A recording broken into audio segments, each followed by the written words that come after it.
Hello guys, तो आपका स्वागत है मेरे यूट्यूब चैनल पर। आज हम जैसा कि मैंने कम्युनिटी आपके लिए पोस्ट करी थी केस स्टडीज। तो देखिए, बोर्ड के एग्जाम में केस स्टडी का भी बहुत अच्छा रोल होता है, क्योंकि केस स्टडी के नंबर एक एक नंबर की केस स्टडी आती है। एक क्वेश्चन, दो क्वेश्चन आपके एक एक नंबर के आते हैं और एक क्वेश्चन आपका 2 नंबर का आता है। तो देखिए, 2 नंबर वाले में थोड़ा सा आपको सोल्व करके दिखाना होगा फॉर्मूला लगा के। तो केस स्टडी भी बहुत ज्यादा इंपॉर्टेंट होती है। अगर पहले आपके एमसीक्यूज इंपॉर्टेंट है 20, उसके बाद केस स्टडी इंपॉर्टेंट, क्योंकि यही जो है नंबर आपके कम करवा सकती है। ठीक है गाइज, अब देखिए हमारी जो केस स्टडी है ये आपकी लास्ट सेक्शन जो होता है ना, सेक्शन नंबर ई, जो पेपर का लास्ट सेक्शन होगा उसमें आपकी क्या आएगी, केस स्टडीज आएगी। तो आज हम 3 केस स्टडी करेंगे। पहली देखिए कौन सी केस स्टडी है हमारे पास। देखिए यहां पर देखिए आप केस स्टडी में क्या कह रहे हैं हमसे। केस स्टडी देखिए, ये कह रहा है Manpreet Kaur is the national record holder for women in short put discipline. देखिए केस स्टडी में बहुत सारी चीजें क्या होती है, बकवास होती है।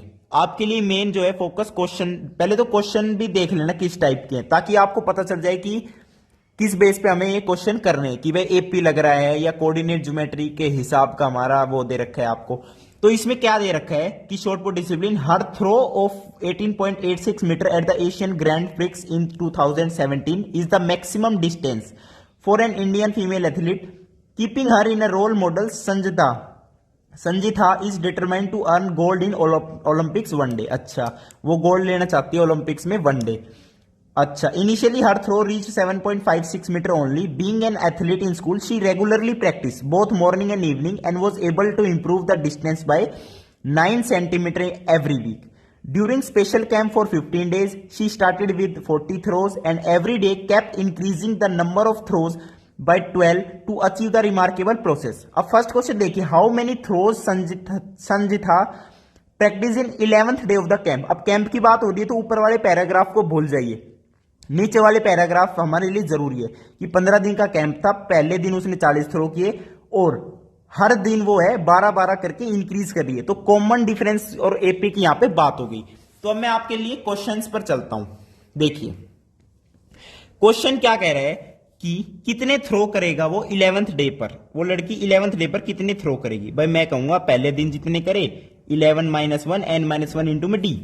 11th डे पर थ्रो कौन सा, फर्स्ट डे उसने थ्रो किए 40 और 11th डे यानी 11 - 1 इज 10 और डी यानी हर दिन वो कह रहा है इंक्रीज कर दी थ्रो बाय 12। तो कॉमन डिफरेंस हो गया 12। तो 11th डे पे थ्रो हो जाएंगे 40 + 120 is equal to 160। That is your answer number first. ये हो गया इसका ए पार्ट। अब बी पार्ट में आपके ऑप्शन है, 2 क्वेश्चन दे रखे हैं और आपके क्या है, ऑप्शन है उसके अंदर।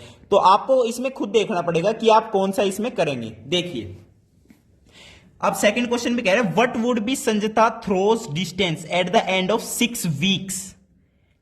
अब ये वीक्स की बात आ गई, यहां पे एन की वैल्यू 6 है, वीक्स की बात आ गई। और वीक्स के लिए हमें पीछे फर्स्ट पैराग्राफ में क्या गिवन था कि इनिशियली तो उसका थ्रो 7.56 मीटर था इनिशियली ओनली। तो ये तो यहां पे इस बार ए नोट की वैल्यू क्या है, 7.56 मीटर। और कह रहे हैं एवरी वीक वो है अपना डिस्टेंस इंक्रीज कर रही है बाय 9 सेंटीमीटर। और सेंटीमीटर में है सब कुछ, तो यहां पे हमें ये भी मीटर में लेना पड़ेगा 0.09 मीटर। अब कह रहा है कि 6 at the end of 6 week उसका थ्रो का डिस्टेंस क्या होगा। तो मैं कहूंगा at the end of 6 throw का डिस्टेंस होगा 7.56 प्लस 6 की वैल्यू n है, n की वैल्यू 6 है तो 6 - 1 इज 5 इंटू में डी की वैल्यू क्या है 0.09। तो दैट इज योर आंसर। अब सेकंड क्वेश्चन में आपके लिए क्या है, एक ऑप्शन क्वेश्चन है। भाई बी पार्ट में 2 क्वेश्चन आते हैं, आपको जो आता हो या आपको जिसके अंदर कॉन्फिडेंस हो वो वाला करना आप। मैं दोनों सोल्व करके दिखाता हूं। फिर कह रहा है when will she able to achieve a throw of 11.6 metre. अच्छा, 11.16 मीटर का थ्रो वो कब अचीव कर पाएगी, ये थ्रो कब अचीव कर पाएगी। तो यही बात होगी भाई, फर्स्ट थ्रो तो उसका कितना था 7.56 का और n - 1। अब मैं n क्यों ले रहा हूं, क्योंकि हमें क्या पता 4th वीक या 5th वीक कब वो जो है वो कर पाएगी कि ये अचीव कर पाएगी। और कॉमन डिफरेंस आपका यही रहेगा 0.09 मीटर। अब यहां से आप n फाइंड आउट कर लीजिए, that is your will be answer. अब थर्ड क्वेश्चन देखिए, 3 क्वेश्चन दे रखे हैं आपको। केस स्टडी में 3 क्वेश्चन आएंगे आपके, ठीक है, और 3 केस स्टडीज आएंगी। तो इसमें देखिए क्या कह रहा है, how many throws did she do during the entire camp of 15 days. अब कह रहे हैं एंटायर डे ऑफ 15 डेज में कितने कैंप कितने थ्रो करेगी। तो फर्स्ट थ्रो तो वो 40 से स्टार्ट करती है, आप देख सकते हो, और 15 डेज का था तो 15 माइनस 1 इंटू में डी यानी 12। तो आप चेक कर सकते हो कि at the end of the camp throw total कितने हो जाएंगे, 40 प्लस 14 इंटू में 12। इसे आप सोल्व कर लीजिएगा, आपको मैथ्स मेरे से ज्यादा आती है। तो ये थी आपकी फर्स्ट केस स्टडी। तो ये एपी पर बेस्ड थी। देखिए 3 केस स्टडी आएंगी, 3 चैप्टर्स पर बेस्ड आएंगी। जैसे ये वाली एपी पे होगी। अब सेकंड वाली जो हम देखेंगे वो हमारी बेस्ड है किस पर, वो बेस्ड है आपकी कोऑर्डिनेट ज्योमेट्री पर बेस्ड है। अब सेकंड देखिए, अब सेकंड में क्या कह रहा है भाई, देखिए आप उस क्वेश्चंस को देख सकते हैं, वही सैंपल पेपर आपका सीबीएसई सैंपल पेपर है, ठीक है। अच्छा जी, अब इसमें कह रहा है कि फुटबॉल का एक टूर्नामेंट है, तो ऐसे ऐसे उसने होस्ट करा है ये सब, तो इसमें इन चीजों की कोई वैल्यू नहीं है। अब जो डायग्राम आपको गिवन है उसके लिए बहुत इंपॉर्टेंट है, ये आपका डायग्राम गिवन है, देखिए गाइस, आपका ये डायग्राम देखिए, आप देखिए भाई, central midfielder, defensive midfielder, attacking midfielder, यानी ये इस जो ये फुटबॉल का ग्राउंड दे रखा है इसके बेस पर सभी क्वेश्चंस हैं। फर्स्ट क्वेश्चन में क्या कह रहा है कि ये midfielder A B C D ये पैरेललोग्राम अगर फॉर्म करेंगे, और ए बी सी के तो आपको कोऑर्डिनेट्स दे दिए और डी के कोऑर्डिनेट्स नहीं दिए, वही हमें क्या करने हैं यहाँ पे फाइंड आउट करने हैं। तो हम सीधा फाइंड आउट करते हैं, देखिए हम सीधा क्या करते हैं, फाइंड आउट करते हैं। तो A B C first question कर रहा हूं आपके साथ, ठीक है। आप डायग्राम से बिल्कुल अच्छे से समझ जाएंगे, लेकिन मैं आपको सीधा पॉइंट टू पॉइंट ला रहा हूं। भाई ए के कोऑर्डिनेट्स आपको क्या गिवन है 1,2, और देखिए केस स्टडी देख के घबराना तो बिल्कुल है ही नहीं हमें, क्योंकि बहुत ही आसान होती है केस स्टडीज आपकी। बी के हो जाएंगे 4,3, सी के कोऑर्डिनेट्स आपको गिवन है 6,6, और डी के कोऑर्डिनेट्स मान लेते हैं x,y है, और यही हमें क्या करना है, फाइंड आउट करने हैं। अब गाइज ये पैरेललोग्राम है, गाइज ये, तो आप ध्यान से देखिए भाई, पैरेललोग्राम से यानी एडी अपोजिट साइड पैरेललोग्राम की पैरेलल होती है। अब यहां पे मैं 2 चीजें आपको नहीं सिखाऊंगा, एक चीज नहीं सिखाऊंगा, एक चीज आपको पता है कि ये पैरेलल होती है अपोजिट साइड। अब पैरेलल होती है तो पैरेलल लाइंस का स्लोप जो है हमेशा इक्वल होता है guys, parallel line slope are equal. अब इसका स्लोप और इसका स्लोप इक्वल है, तो स्लोप के लिए मैं क्या करता हूं, y माइनस 2 अपॉन में x minus 1, y minus 2 upon में x minus 1 is equals to, इसका स्लोप बराबर है 6 माइनस 3 करो 3 अपॉन में 6 माइनस 4 करो 2। अब x और y में यहां पे एक इक्वेशन बन जाएगी, क्या बनेगी, 2y minus 4 is equals to 3x minus 3, so 2y minus 3x is equals to 1। x और y में एक इक्वेशन बन चुकी है। अब x y 2 वेरिएबल है, 2 वेरिएबल को सोल्व करने के लिए हमें 2 इक्वेशन नीड होती है, जरूरी होती है, उसके बिना तो हम x और y फाइंड आउट ही नहीं कर सकते। देखिए अब एक x y के कंडीशन कहां से आ गई, ये पैरेलल लाइंस है। अब ये दोनों अगर पैरेलल है तो ये अपोजिट वाली भी, ये भी तो पैरेलल होगी। अब इस केस में भी क्या करेंगे, स्लोप को इक्वल कर देंगे। लेकिन आप क्या कर सकते हो, ये तो स्लोप का तरीका है, और तरीका क्या है कि opposite sides of a parallelogram are equal also, equal and parallel both. तो पैरेलल की कंडीशन तो मैंने आपको बता दी कि स्लोप बराबर होता है, लेकिन आप क्या करना, बोर्ड के पेपर में ये मत लगाना, आप लगाना डिस्टेंस इक्वल। डिस्टेंस फॉर्मूला वो जो एग्जामिनर है वो आपसे डिस्टेंस फॉर्मूला का यूज करवाना चाहता है, डिस्टेंस फॉर्मूला का आपका यूज करवाना चाहता है। तो डिस्टेंस फॉर्मूला मैं यूज करता हूं यहां पे कि AD is equals to BC। देखिए मैं यहां पे क्या कह रहा हूं, AD is equals to BC। अब AD आपका क्या हो जाएगा, y माइनस 2 का स्क्वायर प्लस x माइनस 1 का स्क्वायर रूट, और BC आपका क्या हो जाएगा 6 माइनस 3 का स्क्वायर प्लस 6 माइनस 4 का स्क्वायर रूट। अब रूट से रूट कैंसिल आउट, तो y स्क्वायर आएगा यहाँ पे x स्क्वायर आएगा, और माइनस का 4y आएगा, माइनस का 2x आएगा, और प्लस 5 आएगा, और ये क्या होगा 3 का स्क्वायर 9 प्लस 4 13, तो ये 13 आएगा, ठीक है गाइज। और 5 इधर जाके आएगा 8 आ जाएगा ये, ठीक है। तो यहां पे क्या बनेगा x square plus y square minus 4y minus 2x is equals to 8। अब एक इक्वेशन तो ये बनी x और y में, और ये देखो क्वाड्रेटिक सर्कल बन रहा है ये एक्चुअली, एक एक्स और वाई की इक्वेशन में सर्कल बन रहा है। अब इसमें एक और चीज सीख ली कि ये इक्वेशन सर्कल की है जिसका सेंटर क्या है 2,1, नहीं इसका सेंटर क्या है 1,2 है। ये आपको आना चाहिए। तो यहां पे बेसिकली इसका यूज कम करो आप, क्योंकि ऐसी इक्वेशन दूसरी बनेगी। अब फिर उसको सब्ट्रैक्ट करोगे या माइनस जो भी करोगे यहां से एक्स और वाई आ जाएगा। अब दूसरी करके देखते हैं। AD बराबर BC तो कर लिया, अब मैं करता हूं CD बराबर AB। अब CD क्या होता है हमारा, देखिए x माइनस 6 का स्क्वायर प्लस y माइनस 6 का square root is equals to, यहां पे आ जाएगा 4 माइनस 1 का स्क्वायर यानी 3 स्क्वायर प्लस 1 स्क्वायर, तो 9 प्लस रूट 10 आ जाएगा अंदर। ठीक है, तो यहां पे क्या आ जाएगा x square plus y square minus का 12x माइनस का 12y और 36 प्लस 36 यानी 72 इज इक्वल टू 10। यहां पे आ जाएगा x square plus y square minus 12x minus 12y and plus 62 is equal to 0। तो यहां पे ये सेकंड बन जाएगी आपकी। अब ये सेकंड बन तो गई, लेकिन अब आप सोचोगे भाई ये एक्स स्क्वायर ये वाई स्क्वायर इसको सब्ट्रैक्ट करूंगा तो एक्स और वाई में एक ही बन पाएगी। अच्छा जी, तो इसके अंदर ये वाला यूज नहीं करो तो बेटर होगा। इसके अंदर सबसे बेस्ट तरीका है स्लोप वाला product. Slope is equal to 1 यानी स्लोप भाई दोनों parallel, if there is two parallel lines then these if, अगर इसका स्लोप m है ना तो इसका स्लोप भी m होगा, साफ सीधी बात है। तो ये दोनों लाइन पैरेलल है, इनके स्लोप बराबर करे एक्स और वाई में रिलेशन आया। अब मैं कह रहा हूं ये दोनों लाइन पैरेलल है, इनके स्लोप को बराबर करता हूं। y minus 6 x minus 6, 3 minus 2 1, 4 minus 1 3, तो 3y minus 18 is equal to x minus 6, 3y minus x is equal to 12। x और y में दो इक्वेशन बन गई 1 एंड 2। अब x और y में दो इक्वेशन बनने के बाद आप x y इजिली सोल्व कर सकते हो।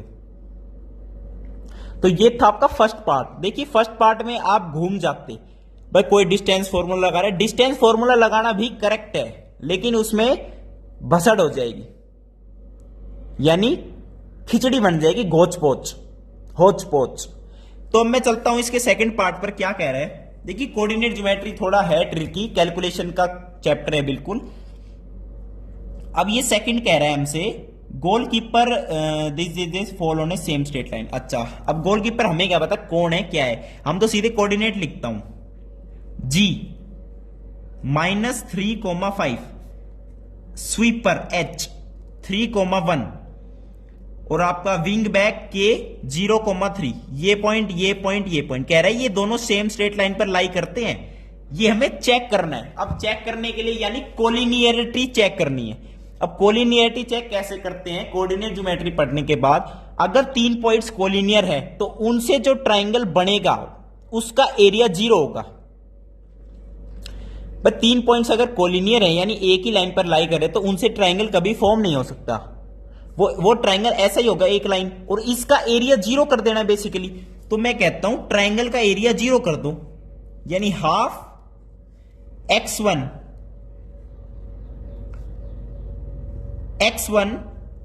y2 minus y3 is -2, very good. x2 y3 minus y1 is -2, very good. x3 0 और अंदर कुछ भी हो सब 0। अब हमें चेक करना है कि ये 0 के बराबर है नहीं। अगर ये एरिया 0 के बराबर आ गया तो तीनों पॉइंट्स क्या हो जाएंगे, हमारे कोलिनियर हो जाएंगे। अब ध्यान से देखो -3 -2 यानी 6 और ये -6, अच्छा, और डिवाइडेड बाय 2 तो 6 - 6 इज 0, तो ये बराबर 0 आ गया, यानी ये तीनों पॉइंट्स आपके कैसे हैं, कोलिनियर पॉइंट्स हैं। अब जो सेकंड पार्ट होता है उसके अंदर एक ऑप्शन होता है क्वेश्चन में, आपको पता है। ऑप्शन वाले में क्या कह रहे हैं, चेक इफ फुल बैक यानी जे आपका गिवन है कोई पॉइंट 5, -3 और एक सेंटर बैक है I -4, 6 are equi distance from, अच्छा एक C पॉइंट है 0,1, एक ये पॉइंट एक ये पॉइंट, ये हमें नहीं पता कोलिनियर है नहीं। तो पहले तो कह रहा है कि CI बराबर CJ, पहले तो ये चेक करो, पहले तो हमें ये चेक करना है। देखिए पहले हमें तो ये चेक करना है CI बराबर CJ है या नहीं, ठीक है। अब मैं यहां पे दोबारा पॉइंट्स लिख देता हूं आपके लिए, अभी लिख लेता हूं J। आपका जो जे के कोऑर्डिनेट्स है वो 5,-3 है। आई के जो आपके साथ कोऑर्डिनेट्स है वो क्या है, -4,6 है। और सी के कोऑर्डिनेट्स आपके पास क्या है, 0,1 है। तो पहले तो मैं फाइंड आउट करता हूं सी आई, ये हमें चेक करने की बराबर है या नहीं। We have to check check कर मित्रानी गाड़ी चेक कर, है ना भाई, चेक करेंगे। सी आई यानी सी आई डिस्टेंस फॉर्मूला लगेगा, दिस माइनस दिस का स्क्वायर यानी 16, 6 - 1 यानी 5 का स्क्वायर 25। ये कितना आ गया, रूट 16 जमा 25 करो यार, 41 होता है रूट का। कैलकुलेशन तो अपनी स्ट्रॉन्ग करो, जनकृत से भी आगे बढ़ो यार, जनकृत तो कुछ भी नहीं है, दल्ला है जनकृत। सीजे 5 - 0 का स्क्वायर 25, -3 - 1 यानी 16, 25 जमा 16 again root 41। It means these are equal, it means C I बराबर C J, it means I and J are equi distance from C point. अब नेक्स्ट क्वेश्चन में कह रहे हैं, क्या कह रहे हैं, सी क्या मिड पॉइंट है आई जे का, आई जे का मिड पॉइंट है, चेक करें। मिड पॉइंट के लिए कैसे चेक करते हैं, x1 + x2/2 y1 + y2/2। तो आई जे का मिड पॉइंट चेक करें एक बार, 5 - 4 2/2 -3 + 6 3/2। तो ये आ जाएगा आपके पास 1,3/2। नहीं, ये मिड पॉइंट नहीं है भाई, मिड पॉइंट तो 1,3/2 आ रहा है फॉर्मूला से। फॉर्मूला पता है ना मिड पॉइंट का, x1 + x2/2 y1 + y2/2। ये जनकृत कोऑर्डिनेट ज्योमेट्री में बता चुका है बहुत ही अच्छे से, ठीक है। तो भाई ये इसका मिड पॉइंट आ रहा है, लेकिन कह रहा है ये चेक करो कि सी है क्या मिड पॉइंट, सी तो 0,1 है, तो सी कभी इसका मिड पॉइंट नहीं हो सकता। तो ये एक लाइन पर लाई भी नहीं कर रहे हैं, ठीक है, तो बस इक्वी डिस्टेंस पर है। अब मैं चलता हूं इसके सी पार्ट पर, यानी थर्ड पार्ट पर, इस केस स्टडी के थर्ड पार्ट पर। Attacking midfielder this line same, again क्या कह रहा है भाई, एक ए पॉइंट है 1,4, एक आपके पास बी पॉइंट है 2,-3 और एक आपके पास क्या है ई, एक आपके पास क्या है ई पॉइंट है ए, बी। अब कह रहा है ये जो तीनों पॉइंट्स है ना, ये एक लाइन पर लाई कर रहे हैं, इसलिए क्वेश्चन में दे दिया कि ये दोनों एक लाइन पर है, सेम स्ट्रेट लाइन पर है।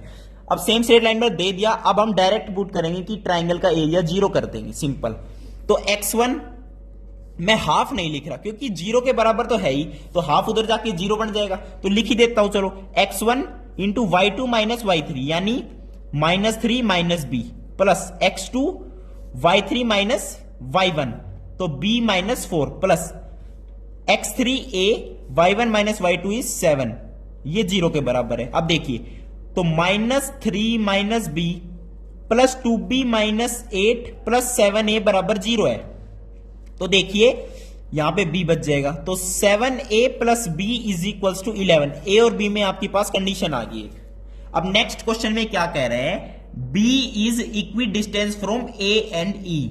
अच्छा, b is equi distance from a and e। अब देखो सेम स्ट्रेट लाइन पर गिवन है और ये डिस्टेंस और ये डिस्टेंस बराबर है, तो अब हम डायरेक्ट कह देंगे b is the mid point of A E. अब b अगर मिड पॉइंट है तो b के x कोऑर्डिनेट को मैं लिखता हूं x1 + x2/2 a + 1/2।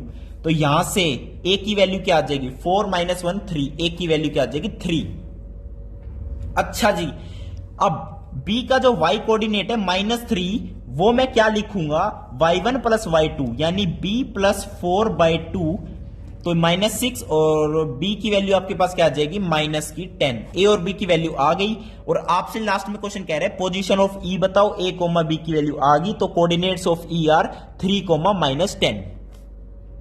अब आप कहोगे इसका क्या रोल हुआ, भाई इसका रोल बताऊं कब होता, क्वेश्चन में अगर ये दे दिया, अब ये तो हमने डायरेक्ट मिड पॉइंट फॉर्मूला लगा दिया, लेकिन अगर आप डिस्टेंस फॉर्मूला से करना चाहो कि AB = BE, AB = BE distance formula से लिखोगे, जैसे इस क्वेश्चन में लिखा है CI = CJ, तो वहां से A और B में एक और कंडीशन आएगी, एक कंडीशन ये रही, वहां से सेकंड इक्वेशन आएगी, तो 2 इक्वेशन 2 वेरिएबल, वहां से A और B आप वहां से भी निकाल सकते हो और आप वहीं से निकालना। यार क्वेश्चन में अगर ये चीज निकलवाई है ना आपसे, तो इसका कोई महत्व है, यानी कोई इंपॉर्टेंस है, तो डिस्टेंस फॉर्मूला लगाना आप ज्यादा से ज्यादा, ये ज्यादा ट्रिक्स मत लगाना, ये आपके जेई में काम आती है। और जेई के एग्जाम तो शायद आपके हो भी चुके होंगे, सेकंड अटेम्प्ट होगा, उसमें आप मेरे से पढ़ के जाना, 1 नंबर का आपका मैथ्स का एग्जाम जाएगा। अब मैं क्या करता हूं, जो हमारी थर्ड केस स्टडी है उस पर चलते हैं। थर्ड केस स्टडी में मैं आपको डायरेक्ट उस पर ले चलता हूं, आपका जो डायग्राम है डायरेक्ट उस पर ले चलता हूं। एक बर्ड बैठी है ट्री पर, वेरी गुड, ट्री की हाइट दे दी 80 मीटर, वेरी गुड, ये है आपकी बर्ड। एक बंदा ऑब्जर्व कर रहा है, यहां से कर रहा होगा, अच्छा जी, ये आपका दे दिया 45, वेरी गुड। अब क्या हुआ, एक बच्चे ने गेंद मारी, गेंद बॉल, क्रिकेट खेल रहा है, छक्का मारा, ओ तरीके छक्का मार दिया। तो मेरी बात ध्यान से सुनो, बर्ड जो है 2 सेकंड बाद यहां आ गई, बर्ड के पिछवाड़े पर बॉल लगी, तो अब वो बर्ड उड़ेगी भाई बॉल अगर बर्ड पेड़ पे बैठी है, वहां पे बॉल खींच के मारो, बर्ड तो उड़ेगी, ऑब्वियस है। तो बर्ड यहां पे आ गई 2 सेकंड बाद, सेम हाइट पर चल रही है, ध्यान रखना, तो सेम हाइट पर चल रही है, तो 80 मीटर की हाइट ही है अब तक, 80 मीटर की हाइट है, ये आपका क्या है, ग्राउंड लेवल है। तो जो एंगल ऑफ एलिवेशन है 45 से चेंज होके कहां चला गया, 30 पर चला गया, ये वाला एंगल आपका 30। अच्छा जी, अब आपकी जो बॉल थी वो यहां थी, अब बॉल भी क्या है, सेम हाइट पर चल रही है, वेरी गुड, ये आपकी क्या है, बॉल है ये वाली। अब बॉल की जो ये वाला एंगल ऑफ एलिवेशन है, ये कंप्लीट कितना है, 60 डिग्री है। अच्छा, तो अब तक हमें सब कुछ पता चल चुका है। अब हमसे क्वेश्चन देखते हैं क्या कह रहा है। A part, at what distance from the foot of the tree, foot of the tree ये रहा, ये ट्री है, ball tree, foot of the tree, was he observing the bird sitting on the tree. अच्छा, observe तो यहां से कर रहे हैं ना बेबी, वो ऑब्जर्व यहां से कर रहे हो, तो ये डिस्टेंस निकालना है। अब ये डिस्टेंस निकालने के लिए ये तो 80 पता है, ये निकालना है, और एंगल पता ही आपको, ये वाला एंगल लेंगे इसके अंदर हम 45 वाला, तो टेंजेंट 45 लिखता हूं मैं 80 अपॉन में जो भी हमारा ये मान लो ए पॉइंट मान लो, तो एसी फाइंड आउट करना है। 10 45 होता है 1, ट्रिग्नोमेट्रिक टेबल का यूज, एसी की वैल्यू आ गई 80 मीटर, जो हमें फर्स्ट का आंसर आ गया 80 मीटर। अब मैं चलता हूं सेकंड पर। अब सेकंड पार्ट क्या कह रहा है, how far did the bird fly in the mention time. अब टाइम उसने गिवन था 2 सेकेंड्स। आप केस स्टडी को अच्छे से पढ़ोगे ना तो आपको पता चलेगा कि बर्ड यहां से यहां उड़ के आई ना, 2 सेकंड में आ गई, क्योंकि बॉल जब टिकती है ना बहुत दर्द होता है, 2 सेकंड में उड़ के यहां आ गई, तो ये तो टाइम हो गया। अब कह रहे कि इतने टाइम में वो यहां ये डिस्टेंस फाइंड आउट कर दो मेरे लिए, ये डिस्टेंस, वेरी गुड, ये मान लो डी है, ये डिस्टेंस मैंने एक्स मान लिया, वेरी गुड, एसी आ गया 80 मीटर, वेरी गुड। अब ध्यान से देखो, ये बीसी एंगल बना रहा है 30 डिग्री, तो मैं यहां पे अगेन लिखता हूं tangent 30 is equal to 80 by made complete base कितना है कंप्लीट, एक्स प्लस 80, टेंजेंट 30 होता है आपका 1/√3, ये इधर क्रॉस मल्टीप्लाई करोगे तो x plus 80 is equal to 80√3, x आपका क्या आ जाएगा 80 कॉमन आके √3 -1 मीटर, तो जो आपको फाइंड आउट करना था उसकी वैल्यू आ गई आपके पास 80√3 -1। अब सेकंड क्वेश्चन में आपको पता है ऑप्शन आते हैं। दूसरा क्वेश्चन में क्या है, after hitting the tree how far did the ball travel in the sky when Kaushik so the ball. अच्छा भाई, पेड़ को टकराने के बाद बॉल ने कितना ट्रेवल करा स्काई पर when Kaushik so the ball. अच्छा जी, वो बात बताऊं क्या कह रहे हैं, बॉल पहले यहां थी, यहां से पेड़ पर टकराई, तो ये डिस्टेंस कितना कवर करा उसने, तो यानी ये डिस्टेंस पूछ रहा है, ये मान लो ई मान लो, तो यहां पे अब की हमने ए ई फाइंड आउट करना है गाइस, ए ई। अब ए ई कैसे निकालोगे, देखिए ए ई निकालना पड़ेगा ना, पहले तो मैं सी ई निकाल लेता हूं, ए सी हमारे पास है ही, उसमें से माइनस कर दूंगा, ए ई बराबर ए सी माइनस सी ई, ये बात तो समझ आ गई होगी। अब देखो यहां से ये वाला एंगल पूरा कितना है, 60 है 60 है, वेरी गुड, और ये हाइट 80 है, तो मैं लिखता हूं tangent 60 is equal to 80 upon में एसी नहीं सीई, और टेंजेंट 60 आपका होता है √3, तो सीई की वैल्यू आ गई 80 अपॉन में √3। अच्छा, और एसी की वैल्यू क्या है 80 है, तो आपका जो रिक्वायर्ड आंसर है वो क्या हो जाएगा 80 माइनस 80/√3, ये आपका रिक्वायर्ड आंसर है सेकंड पार्ट के सेकंड ऑप्शन वाले क्वेश्चन का। थर्ड में क्या कह रहा है, what is the speed of the bird in metre per minute. Metre per minute में स्पीड पूछ रहा है गाइस। अच्छा, स्पीड पूछ रहा है, वेरी गुड। अच्छा, अब उसने क्या कहा, 20√3+1। बर्ड जो है इतना मीटर उड़ चुकी है, बर्ड इतनी मीटर उड़ चुकी है, तो उसकी स्पीड बताओ। What is the speed of the bird if he had phloem this this this. देखिए, बर्ड पेड़ पे बैठी, यहां से बर्ड इतना, मान लो ये तो कंप्लीट एक्स तो हमारा पूरा ये निकाल चुके हम, लेकिन बर्ड अभी यहां पर है, मान लो कहीं भी, तो उसकी स्पीड बताओ। अब स्पीड क्या होती है, डिस्टेंस अपॉन टाइम आपको गिवन है, मीटर पर मिनट। अब मीटर तो उसने, डिस्टेंस तो गिवन है, अब टाइम पूछ रहा है, अब टाइम उससे कितना लगेगा। तो देखिए, मान उसने क्वेश्चन में आपको गिवन है, देखिए question, in 2 second you observe the bird flying at the same height at an angle of elevation of 30 degree and the ball fly towards him same height at the angle of elevation of 60 degree.